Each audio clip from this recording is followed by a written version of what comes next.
ذکر کیا گیا ہے کہ یہ جو وارداتیں اس وقت کراچی میں کی جا رہی ہے اسے خود حساس ادارے والے اپنی رپورٹوں میں بن بادل برسات کہتے ہیں۔ یہ اس قسم کی برسات ہے کہ بادل نہیں ہے اور برسنا شروع ہو چکا ہے، جس کو ہم پشتو میں کہاوت کہتے ہیں گیدڑ کی شادی ہو رہی ہے۔ یعنی جب بغیر بادلوں کی برسات ہو، دھوپ بھی ہو اور بارش بھی ہو رہی ہے تو اس کا مطلب کیا ہوا کہ یہ گیدڑ کی شادی ہے۔ تو یہ جو اس وقت کراچی میں جو دہشت گردی کی وارداتیں ہو رہی ہیں یہ بن بادل برسات ہے، کوئی وجوہات اس کی نہیں ہے۔ کیا وجہ ہے جو ایک کے بعد ایک آپ کانسٹیبل کو آپ ہلاک کر رہے ہو؟ کیا وجہ ہے؟ کوئی وجہ نہیں ہے،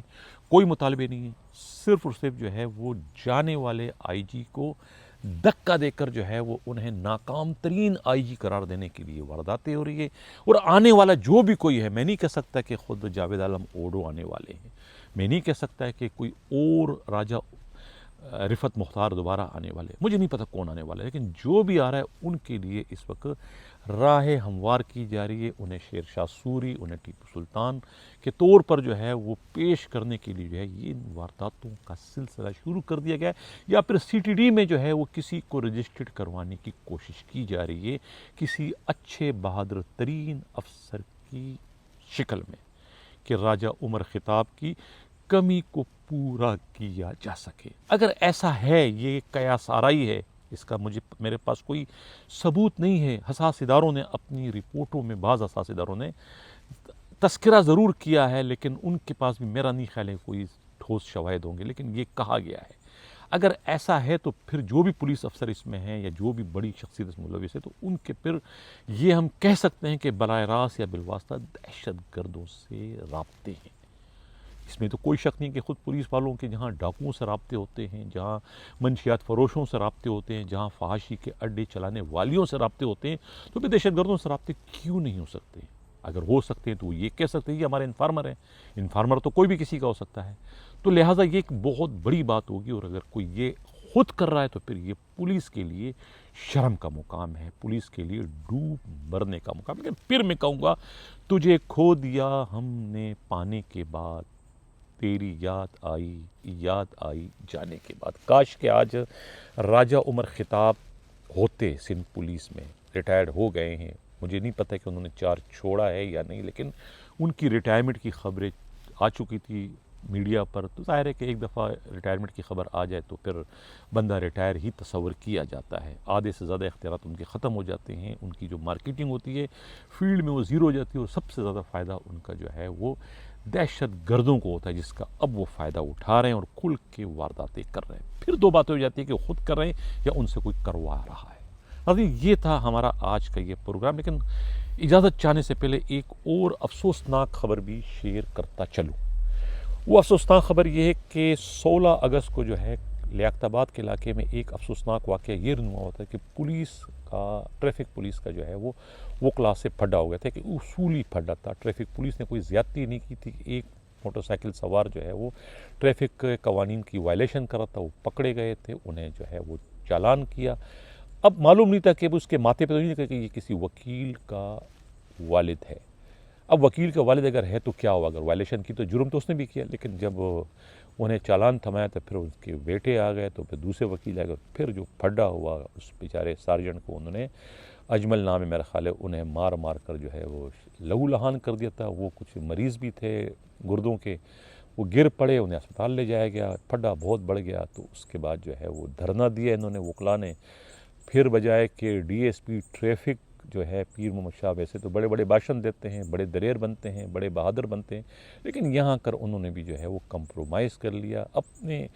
پولیس والوں کا ساتھ دینے کے بجائے جو ہے وہ وکلا کے آگے گھٹنے ٹیک دیے۔ ان کے مطالبے پر جو ہے وہاں کے ڈی ایس پی جو ہے راجہ